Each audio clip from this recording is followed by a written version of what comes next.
guys. So I hope the image from the night hiking came out and you can see sort of what we're in today.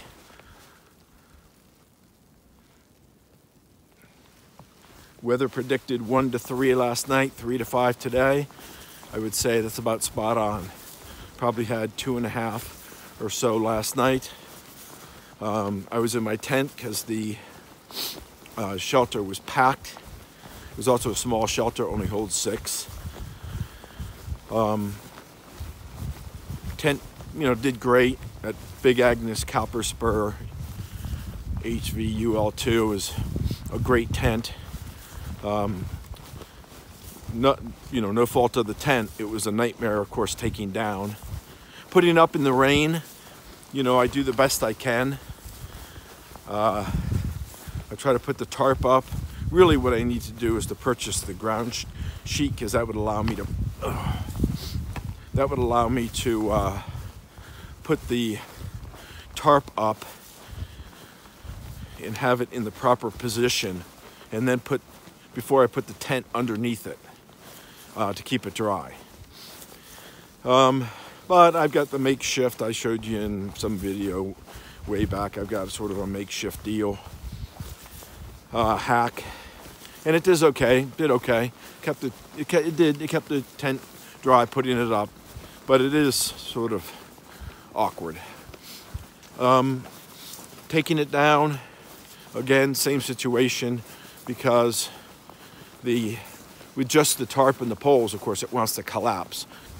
Oh, just sort of, ooh, my knee. Ooh, I just twisted my knee. Oh, I got 13 miles I've got to do today. I am not staying out in this again. And you can't see anything under the snow, and I just twisted that knee. It must have been on a root or something. I have those compression sleeves on my knee, but whew, that's the same knee that I sort of injured when I fell, so could be a little reminiscent of that. Okay, favorite pieces of gear, top 3. 1, wide brim hat. Don't think I need to explain much. Last night's video with the rain, protection of my face, eyes in rain. You can see what it's doing. Must be my pack squeaking. I keep hearing something that sounds like a voice. Snow, doing a great job protecting me, keeping me warm, sealing off the hood of my puffy. Favorite piece of gear, without question. Second favorite piece of gear, the rain kilt or rain skirt. Even the cheap Chinese knockoff that they're selling at Neo Gap, you can't really see it, but it's fantastic.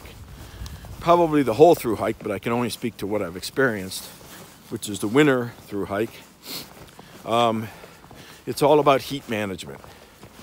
That rain skirt or rain kilt goes far enough down that it protects my legs all the way down to my deck shells, which of course are waterproof socks.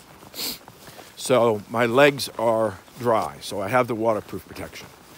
Then, with the heat management, as I'm going up and down hills, it's either trapping or releasing, oh man, that knee, releasing air or ventilating in a way that has proven to be super effective. In fact, I wear it a lot of the time, just like people talk about why they wear the pants or the top, just for heat. It's not going to rain that day, but I wear it just to sort of take off the cold in the morning, and then end up wearing it basically all day. It's that comfortable. Awesome piece of gear. Awesome. Better than pants. RTK, he has both. Carrying both. Said the kilt's the way to go, or the skirt, whatever you want to call it, this rain piece of gear. So that's second favorite piece of gear. Third favorite piece of gear, I'd say, is the puffy. I wear it a lot. Again, sort of for the same thing. It starts off cold, and then, let's see here. Okay, oops. Starts off cold, and then I end up not taking it off. I just unzip it. I sleep in it. I've worn it basically continuously the whole time I've had it. Now mine's a Puma, but I'm telling you, man, it's warm, it's comfy, it's sort of weird, like I'm getting attached to it. Puffy. Those are my 3 favorite pieces of gear. I'm also loving on the Osprey pack. It's managed the weight as it's fluctuated high and low. It's a little squeaky, as you guys have heard, but the Osprey pack, definitely the Exos 58, just you didn't remember, has been really good. As I said, the Copper Spur 2, as far as a tent goes, great room, great vestibules, great ventilation, no condensation. The fact that it's freestanding is really nice. It absorbs water, cell nylon. It is what it is. Absorbs water, so it does get heavy after rains and stuff. That's probably the only negative. And the second negative is the zippers and those. It's all over the internet, so you well know. But that the little zipper covers, little flaps, just drive you friggin' crazy. You cannot zip or unzip the thing without constantly having to reach out through the hole and pulling that little flap material, zipper protector, flap material out of the zipper. But, again, that's minor stuff. The tent's awesome. Really well designed, easy to put up, take down. Other sort of honorable mentions. The Nike running pants. I mean, I've got the -33s. I got them both on today, but of course, you sort of expect it, that they're nice and warm and stuff. But those running pants, I wear the vast majority of the time, and they're vast majority of the time. I almost never wear them, but when it's really cold in the mornings, I'll wear them. Really, really good. So, those running pants are definitely great to have. The deck shell socks off the hook. Bought a second pair because they do get wet on the inside. When they get wet on the inside, they're really hard to dry. I have found it obvious to just pull them inside out and put them in my bag with me. Does help a lot, and at least it's warm. It may be wet, but it's a warm wet. But the deck shell socks, loving them. The Innovate 325s, loving them. I like the extra height that I get for the ankle support. Ankle support, if it's giving me any, but I definitely feel like it's, that with the running shoe, basically, I do like that little extra height on the mid ankle for basically no weight cost. So loving on the 325s. I'm a big fan, it wasn't what I was thinking of, but I'm a big fan of the mittens. The gloves, fingers get cold really quickly. The mittens, they're still cold, but they warm up more quickly. So, just as something to consider, a mitten instead of a glove, or a glove liner and then a mitten. That's what I have. I use this Z-Packs, 4-in-1 or whatever it is, pack all the time for my maps, my snacks, all that sort of thing. Great. The hack I did with the 1 liter bags on my Osprey waist belt, also fantastic. So those Z-Pack products are really super good. So anyway, that's sort of where the gear is. You can see where the day is. I got 13 miles today. Obviously not moving very fast, but I'll get into Hot Springs and then I will take care of myself and figure it out. They say potential snow all the way through Saturday. I think it's Wednesday today. So I don't know what, but I'm not going to take a bunch of days. I've been hating on myself for taking the 2 days I took in Gatlinburg. So I'm not going to be taking a bunch of days, but anyway, I'll work it out. So here we are, guys. Yet one more reality of a winter hike. So it's still snowing. Made it down to, I don't remember the name of the shelter, but it's 2.9 miles from Hot Springs. So this is exciting. Just a short distance now from Hot Springs. Get into town. It was about 11:30, but stopping here it's probably about 12:15 now. Got a chance to talk to Al, so that was cool. And now get into town, get some good food, find a place to stay, and then get some good dinner tonight. Oh, it's gonna be nice. I'm planning just to stay overnight and then leave, but leave like midday tomorrow. So take a Nero in and a Nero out. But you can see today is, it's just a day, you know. I wanted to avoid this, but there's just no way. I did 20 yesterday.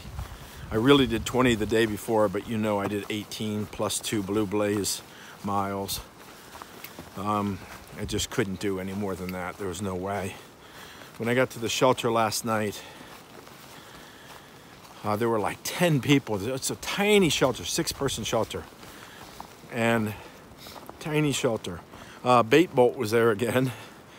So I caught up to them again. They were in a tent. So I was like,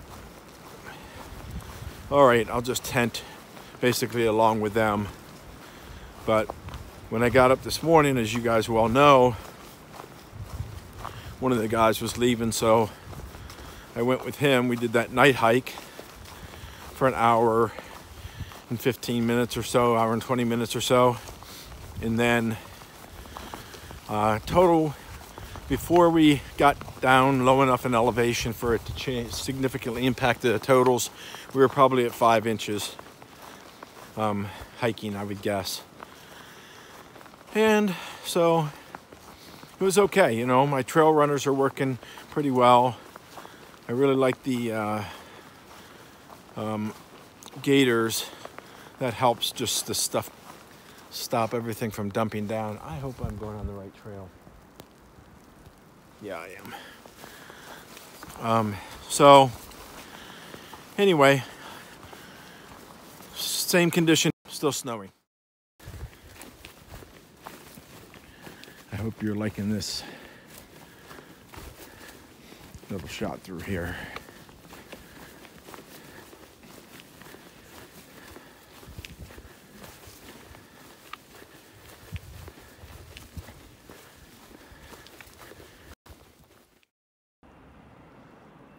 That's a sight for sore eyes.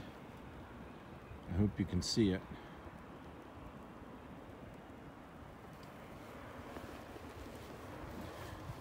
Hot Springs in the snow. So here's what your arrival at Hot Springs looks like. You've just come down a ball buster of a hill, tearing your knees out of their sockets. And Hot Springs, elevation 1326, right there, look at that.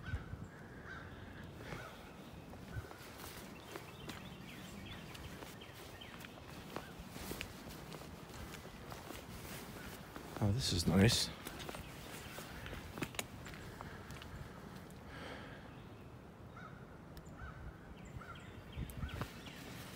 Well, so we're in Carolina. No wonder the descent was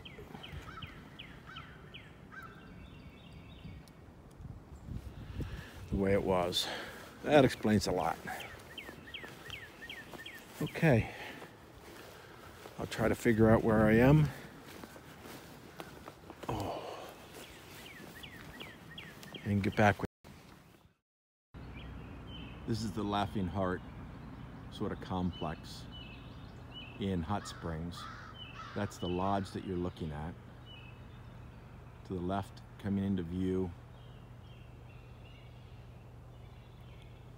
Actually, I believe that's a chapel. This used to be a Jesuit facility. Then to the left of that, you can barely see it, but to the right of that big evergreen is the hostel, and there's also a cabin there. There may be more than one. And then right behind that, going up the hill, is where the trail comes down and terminates. Where it enters Hot Springs. So it literally walks right past the hostel. And you can see it's really pretty. And we'll just swing around here. And then walking down the hill, see that sign right there that says restaurant? That is the Smoky Mountain Diner. You can see it's right at the top, right just down the street from Laughing Heart. It is off the hook, fantastic.